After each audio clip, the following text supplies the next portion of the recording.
اور صحابہ کا دشمن کہتے کافر تھے، قرآن کہتے کافروں کے مخالف تھے،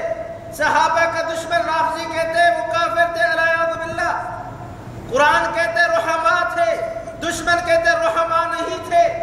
دشمن تھے آپس میں والعیاذ باللہ۔ رحماء بینہم تراہم رکعا سجدا،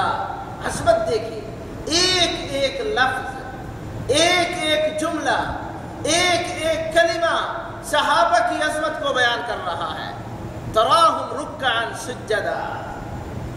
آپ کی اور ہماری حالت تو یہ ہے کہ کبھی خرید و فروخت کرتا ہوا دیکھو گے، کبھی کھیل کود میں مصروف اور مشغول دیکھو گے، کبھی سونے میں دیکھو گے، کبھی کھاتا پیتا ہوا دیکھو گے، لیکن قرآن صحابہ کی صفت بیان کرتے ہیں تراہم رکعا، اگر آپ ان کو دیکھیں تو رکوع کی حالت میں ان کو پائیں گے۔ یہ نہیں فرمایا کہ ان کو کھاتا ہوا دیکھو گے، یہ نہیں فرمایا کہ ان کو پیتا ہوا دیکھو گے، ان کا اٹھنا عبادت، ان کا بیٹھنا عبادت، ان کا سونا عبادت، ان کا چلنا عبادت۔ تراہم رکعا، یہ ان کا ظاہر ہے، اشداء علی الکفار رحماء بینہم، یہ ان کا باطن ہے، ان کا باطن بھی صاف پاک، ان کا ظاہر بھی پاک اور صاف۔ ان کے باطن کو قرآن نے بیان کیا اشداء علی الکفار، باطن کو بیان کیا رحماء بینہم، ظاہر کو بیان کیا تراہم رکعا۔ آپ جب بھی ان کو دیکھیں کوئی آپ کو رکوع کرتا ہوا نظر آئے گا، عبادت میں مشغول، سجدہ سجدہ کرتا ہوا۔ اور یہ رکوع سجدہ کیوں کرتے ہیں، عبادت کیوں کرتے ہیں، قیام کیوں کرتے ہیں، ان کا مقصد کیا ہے، ان کی غرض کیا ہے؟ اس عبادت سے اللہ نے ان کے دل کی صفائی کو، ان کے دل کے اخلاص کو، ان کی حسن نیت کو بیان فرمایا ہے۔ یبتغون فضلا من اللہ ورضوانا، ہو سکتے ہے کہ میرا رکوع، میرا سجدہ، میری عبادت کسی اور مقصد کے لیے ہو، ریا ہو، لوگوں کو دکھلاوا مقصود ہو، اللہ کی خوشنودی مقصود نہ ہو، لیکن صحابہ کے قلوب کی طہارت کو، صحابہ کے قلوب کے تقوی کو، صحابہ کے اخلاص کو،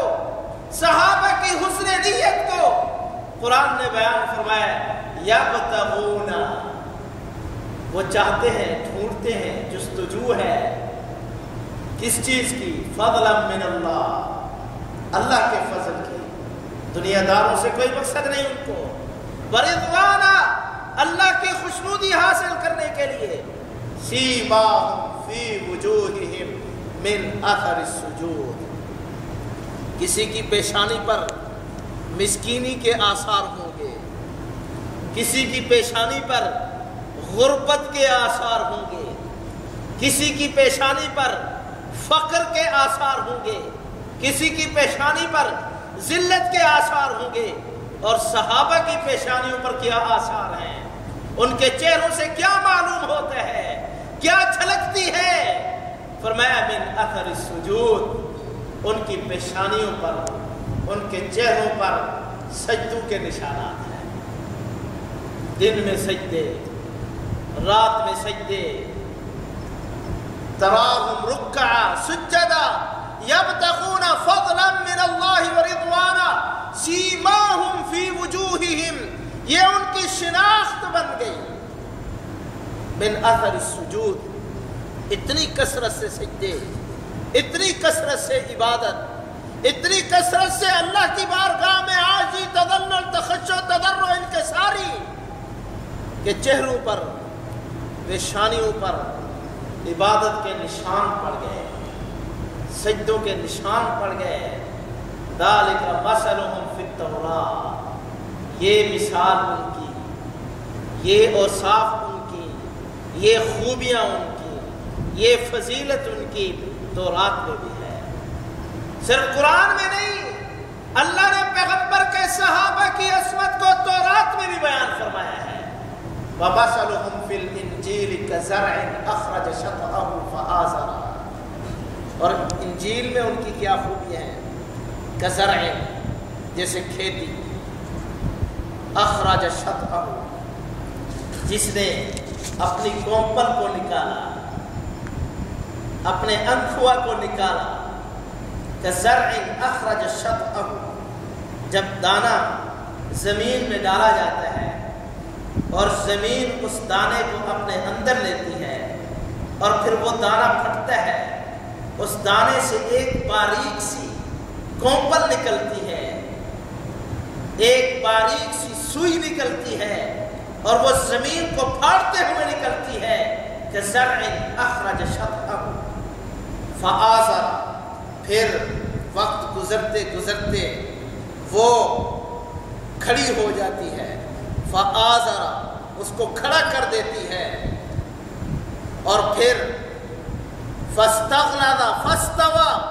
وہ موٹی ہو جاتی ہے، اس کے تنے میں قوت آ جاتی ہے، اس کا تنا طاقتور بن جاتا ہے، یہاں تک کہ فاستوى علی سوقه، وہ اپنے پاؤں پر، اپنے تنے پر کھڑا ہو جاتا ہے، اپنے پتے پر کھڑا ہو جاتا ہے۔ جب وہ فصل تیار ہو گئی، فصل تیار ہو گئی اپنی پوری آن بان شان کے ساتھ، اپنی پوری قوت طاقت کے ساتھ، اپنے پورے دبدبے روب ہیبت جلال سطوت کے ساتھ، تو اس صحابہ کی تیار کھیتی کو، ان کی شوکت کو، ان کے غلبے کو، ان کے روز بروز بڑھنے کو، ان کی بات، ان کی دعوت کے اطراف عالم میں منتشر ہونے کو دیکھ کر کس کو غصہ آیا؟ کون ناراض ہوا؟ کس کو صحابہ کی یہ کھیتی بری لگی؟ کس کو صحابہ کی شان شوکت سے نفرت ہوئی؟ لِيَغِيظَ بِهِمُ الْكُفَّارِ، اس سے کافروں کو خیز ہوا، صحابہ کی عظمت کو دیکھ کر کافروں کو غصہ آیا، صحابہ کی قوت کو دیکھ کر کافروں کو غصہ آیا، صحابہ کی فتوحات کو دیکھ کر کافروں کو غصہ آیا،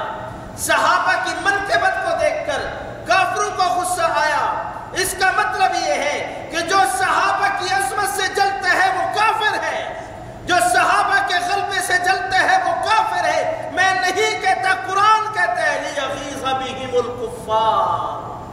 امام مالک رحمہ اللہ نے فرمایا من غاضه اصحاب محمد صلی اللہ علیہ وسلم فهو کافر، جس کے دل میں پیغمبر صلی اللہ علیہ وسلم کے صحابہ سے جلن ہوتی ہو، جس کے دل میں صحابہ کے نام سے آگ لگتی ہو،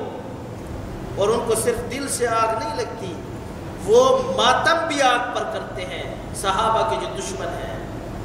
فرمایا من غاضه اصحاب محمد، امام مالک رحمہ اللہ، امام دار الہجرہ، امام مدینہ، من غاضه اصحاب محمد فهو کافر، جس کو صحابہ سے دیکھ کر جلن ہوتی ہو، صحابہ سے بغض ہو، صحابہ سے دشمنی ہو، فرمایا وہ کافر ہے۔ کیوں؟ یہ آیت پڑھی لِيَغِيظَ بِهِمُ الْكُفَّارِ، اس لیے کہ صحابہ سے جلنے والے کافر ہیں۔ قرآن کہتا ہے لِيَغِيظَ بِهِمُ الْكُفَّارِ۔ بڑے افسوس کی بات ہے، آج اپنے آپ کو مسلمان کہلانے والے، مومن کہلانے والے، ان کے دلوں میں صحابہ کا بغض اور نفرت بھرا ہوا ہے، حالانکہ صحابہ کا بغض، صحابہ سے دشمنی، یہ ایمان کے متضاد ہے، یا ایمان ہوگا یا صحابہ کا بغض ہوگا، یہ ایک چیز ہوگی، دو چیزیں نہیں ہو سکتی۔